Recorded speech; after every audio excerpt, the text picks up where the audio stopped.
Akebuland, in the year 1824, a British governor marched into West Africa with his army, believing he was to teach an African kingdom a lesson they will never forget in a hurry. But guess what? He never came back alive. He never came back alive. The people who unalived him were the Asante. The battle was called the Battle of Nsamankow in what you know today as Ghana, 21st January 1824. You see, in that year, the British Empire were expanding their influence along Gold Coast. But there was a problem. The problem was the Asante Empire was already in control of that region. The Asante Empire was not just an empire, it was an organized political state, a very powerful political state with its own military strength, diplomacy, and military strategy. But MacCarthy, who happens to be a British governor, was not disturbed with that. He came to challenge the Asante power, and he came with British soldiers, 500 men, against Asante, 10,000 warriors.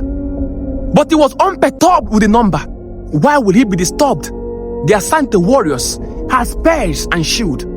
MacCarthy and the British soldiers had firearms. Spears and shield are nothing to confront firearms. So MacCarthy looked at the British soldiers and said, "God, protect the king." But that day, God will not protect the king, because the Asante warriors will stop at nothing for defending their land, and God was on their side. Akebuland, they wanted to intimidate the Asante warriors with that chant, but the Asante warriors reciprocated by chanting the warrior chant of Asante men, and they charged against the British soldiers. The war began. It was called the Battle of Nsamankow. The war began. The British unleashed their firearms, and they were getting position. Men of Asante were falling because the firearms were taking men far from far range. But the more they fell, the more they charged, because their land was protected. Akebuland, something happened. Suddenly, the British soldiers began running out of ammunition. They began running out of ammunition, and they were losing their ground and their position.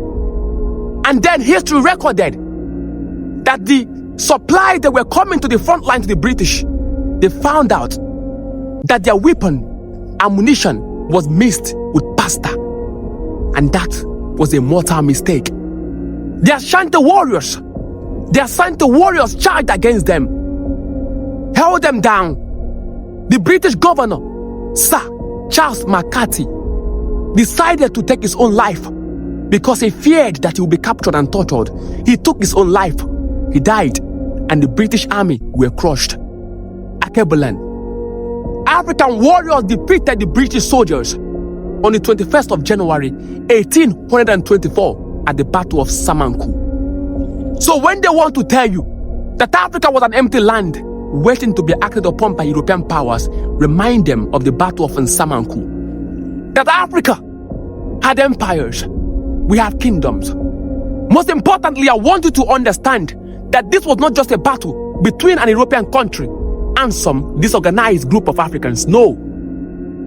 The Asante Empire was organized, politically strong, had its own diplomacy and military strength. So this was the political interest of a state defending British expansion. So Africa was never empty, and the colonizer never had it easy. He met resistance, and sometimes the colonizer was defeated. The Battle of Nsamankow bear witness. So remember the date, Akebuland, remember the date. 21st of January, 1824. Remember the Battle of Nsamankow. It will echo like the drums echoed in the ancient kingdoms of Congo for generations to remember and massage the strength of our African warriors. You must remember who you are, because it is the past you use to inform the future. Do not forget your history, because a river that forgets its source will dry up. Do not forget Akebuland, for wisdom. Wisdom is the principal thing. Hey! Wisdom is the principal thing. Yeah,